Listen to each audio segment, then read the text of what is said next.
you knew that was going to happen. Oh, aye. So you get an apology, and then you get, I will sort it out, and then eventually, maybe you see, right, I'll speak to the guy now. And they act as though they're in some fucking building that's like the fucking size of a country. They're all sitting in the same fucking office. And you can't just go over to a guy and say, listen, that's that guy, whatever, you know. Just Toby Jug, it's a turn. Sorry, Joe. Toby Jug, it's just a turn of phrase, man. Do you know what I mean? I'm not saying go out and grab somebody at the office and, oh, jeez, I'll get fed up with clowns. Harper's getting the way. I'm getting around for saying we're fighting for a living wage and I want people to lose their job. It's just a turn of phrase, for God's sake. It's just disappointing that but then again, we've said that all along. Like, public relations with Celtic has just been pretty much disastrous. I mean, maybe they haven't got the staff. I don't know. Maybe they're overwhelmed by the job they have taken on. But I mean, come on, you've got a hungry support who want dialogue with you and want to talk to you and want to help organise things. Nobody's asking for cash and checks. Just ask. It just doesn't make any fucking sense. It really doesn't. Hey, Joe, see the hungry support? I don't know. I think half of them are fed now and they're away from the dinner table.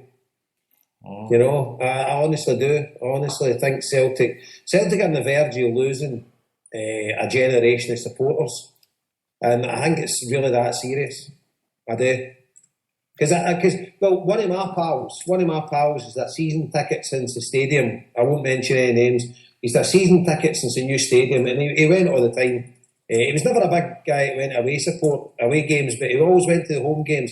And he had his two kids' season tickets, but he only took his son. His son plays football, and his son's mental into football. And big Celtic support. This is going to be his last season. He's going to get a golf club membership next year. I've heard of a few guys done that down the years, Aye, he's just basically had enough. And that's a lifelong Celtic supporter. And the chances are his son won't grow up to be a Celtic supporter if his dad's not taking him. And that's a potential generation. So how many more people through West Central Scotland is this happening to? And I think it's very, very serious times. I do. I don't think Celtic can underestimate this, but maybe they don't care. Maybe they only care. They're obviously getting paid healthy wages, the board of directors, and maybe Mr. Desmond's making a few quid out of them as well. So maybe they genuinely just don't care. I think that's it, Joe, because at the end of the day, they don't care. That's exactly it, Joe. I just think, because put it this way, a lot of that board of directors aren't even Celtic supporters. So why would they care? But does it not seem to you that it's like terrible business? But then again, it makes me wonder, are they just involved in Celtic because Celtic's a safe bet because people keep turning up? I mean, does it matter whether we get into the Champions League? Are they just pulling our leg going, oh yeah, we need this? Are they just sitting on a big gravy train going, we don't really need to do anything different because it's still going well? Because they're waiting for Sefco to come in the league. What was that, Joe? They're not turning up anymore, though. I know, this is the thing, like. But they're waiting on Sefco coming into the league for the first time, and that's going to be, everything's going to be great again. Well, see in case they didn't look at the stats, the crowds were tumbling in Scotland when the old team was in the Premier League. So the crowds were going down then. Maybe they filled the stadium twice a season, but the crowds were in the wane. And there isn't going to be this mass uptake of season books next year. For one thing, I know a few folk that won't go back if they get into the league.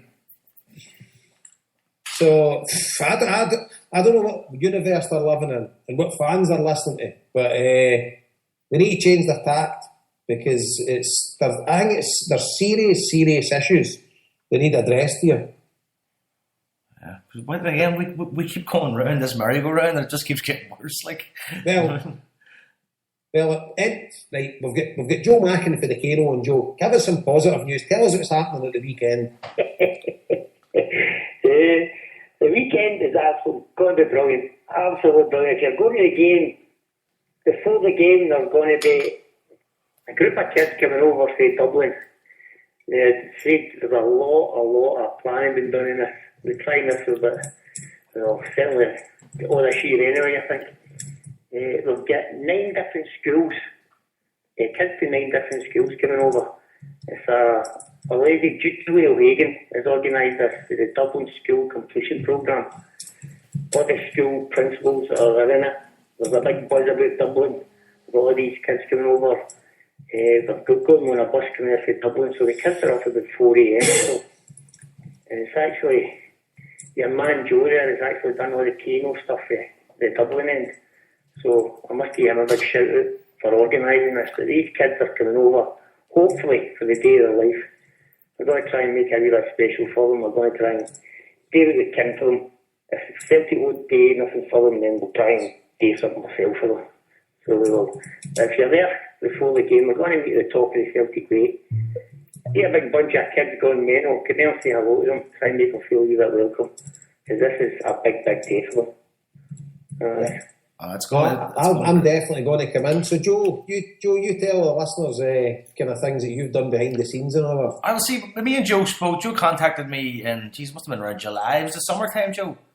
And the idea was originally to take the kids to see the Barcelona Celtic match that was kind of mooted to be on, but obviously that never happened. And then Joe got on to me and mentioned about bringing a group over from Dublin. I just so happened at the time that I'd been working with a girl, Julie, from the school completion program, and I knew she had loads of contacts in the school, so I contacted her and asked her would she be interested in help me sort it out. She said yeah. She got all the principals involved. She went around all the schools. I think the kids, they sort of selected certain kids and let them sort of do it, sort of names in a hat, sort of in terms of who got to go. So they're all quite fair about it. And like Joe said, they're all from the 9 local schools in Ringsend, Pearse Street, and the Docklands area, like inner city. And so a lot of these kids would never see the outside of the inner city, but for this trip, which is brilliant. You know, I mean, I'll give you an example. I mean, where I live out in Balbriggan, because I live next to the beach, they have a big sort of kind of an old sort of convent. It's called the Sunshine House, and a lot of the kids over the years from that area that we're bringing all these kids from would get bussed out for the summer. The summer programs that bring you out for to the beach, they would get bussed out for the summer programs. So there'd be that sort of that sort of area, that sort of social background, as it were. But I from what I'm aware, having spoken to Julie, because I haven't been down there, is that everybody's buzzing. I mean, everybody can't wait for it. They're delighted. They're super. I mean, they're super excited to be going. They can't believe it, and it's great, And I'm getting to bring my kids with me for the first time. My wife's going to come along. I'm going to do a wee podcast about it on the day, so it's going to be amazing. I'm actually way more excited than any of the kids, or anybody else going. You've got to see, I'm sitting next to the biggest kid going. I can't wait, man. It's going to be great. Just to see their faces, and have a bit of crack, and and there's no better way to bring my own kids. Like my kids aren't really into football, but there's no better way to bring them to a football match. But with another big bunch of kids who they have a bit of fun on the boat and on the bus, So really can't wait. I can't wait to just get going. That's going to be a long day, but it's going to be brilliant. And the Neve Podrick CSC have been fantastic, helping out with the travel. In terms of getting the buses, they're going to meet the kids in Ringsend and Pearse Street, and then they're going to move on to Belfast. And it's brilliant. And the Kano have been fantastic. I just can't believe I get to go on this trip. It's great. See whoever's typing, can you type a bit less hard? Well, it's not me. So tell us then. So this is to both Joes. Like these kids, obviously the environment they come from. There's very, very little chance they would have turned out to be Celtic supporters, I assume. No. Or there's very little chance they would have the opportunity to ever visit Celtic Park. No. So, on a positive note, what a club from an official capacity are failing. The Kano Foundation is actually producing the goods, and I think for all the listeners and for everybody in the various forums and everybody that contributes through bucket collections and everything at the Kano Foundation, this is what your money goes to provide. Mm-hmm. This is it. And this has cost you this has cost the Kano Foundation thousands of pounds. I know you weren't going to mention that, Joe, but I think it's quite important. This hasn't been done on a couple of quid. This costs thousands of pounds. But I just think this for me is what the Kano Foundation is all about, and that's why I love it more than any other charity out there, because something that I feel more passionate about than, apart from my family is Celtic, and it's just, this is getting the next generation, hopefully giving a couple of kids a chance to see what it's like, and then hopefully we get these kids turned and then they fall in love with Celtic. Well, that's the thing I'm hoping to do with the podcast. I plan to interview them, because a lot of them are varying ages. There's some from primary school, some from secondary school. They've all been kind of not carefully selected. It's not like a process where you can go. They've all been kind of chosen in a pool of kids based on interest in sport and whatever, sort of like background or whatever.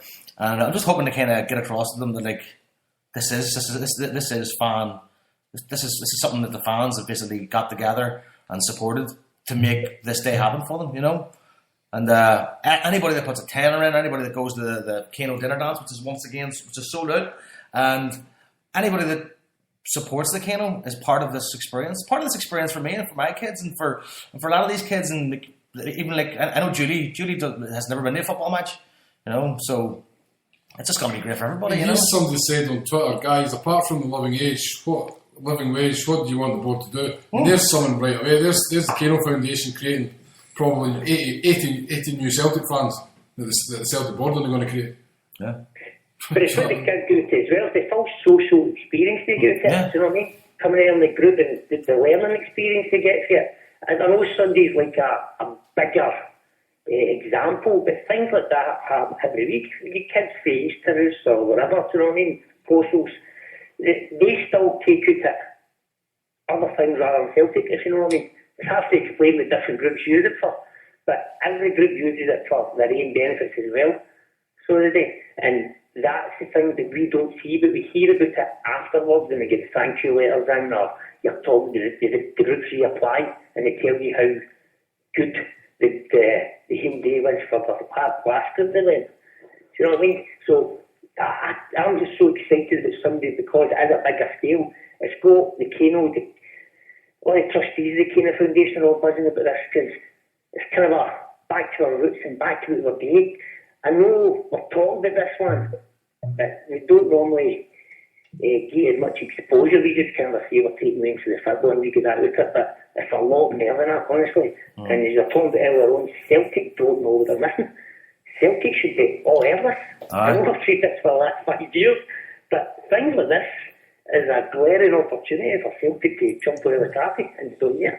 Yeah, that's what I'm saying. We've been like, there's a thread on Celtic Minded that I think you started, Joe, and somebody was on there. Somebody was on there last night saying that they had a bunch of Championship 13-14 flags, and they'd give them to the kids, right? Now, that would cost the club peanuts to do something like that. You know what I mean? Celtic won't even give the Kano kids a programme. That's just insane. And how many programmes do they throw out in the lunches? Celtic won't give 50 programmes a week, 60 programmes a week. That's all I've asked for. It just doesn't make any sense. That's all. It makes no sense. I don't know what to say. I feel like we're just so getting a flag after them or getting anything like that after them, just it's a non-starter. It just won't happen. Do you know what I mean? Yeah, I mean, you got to imagine there's probably stock being thrown out as well from the superstore, stuff going back. I mean, tell me there's not some sort of fall off, like in terms of like finance. I know that sounds terrible. I'm a Celtic fan as well. That sounds terrible. That's the truth. Do you know the thing is, see if they were inventive at all whatsoever, right? And we didn't want to talk about baseball, right? But me and Jason can talk about how they do things in some American sports, right?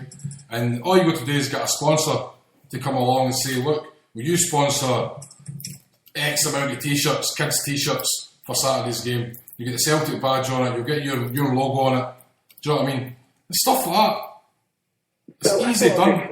Go to Celtic and say to them about Nike or whoever. We've had nearly 3,000 wins. Nike's missing a chance there as well. Exactly, right. They probably didn't. Well, Nike wouldn't even know anything about that. But I can only go. I don't know the Nike rep or how we get in touch with Nike. Celtic do. Yeah.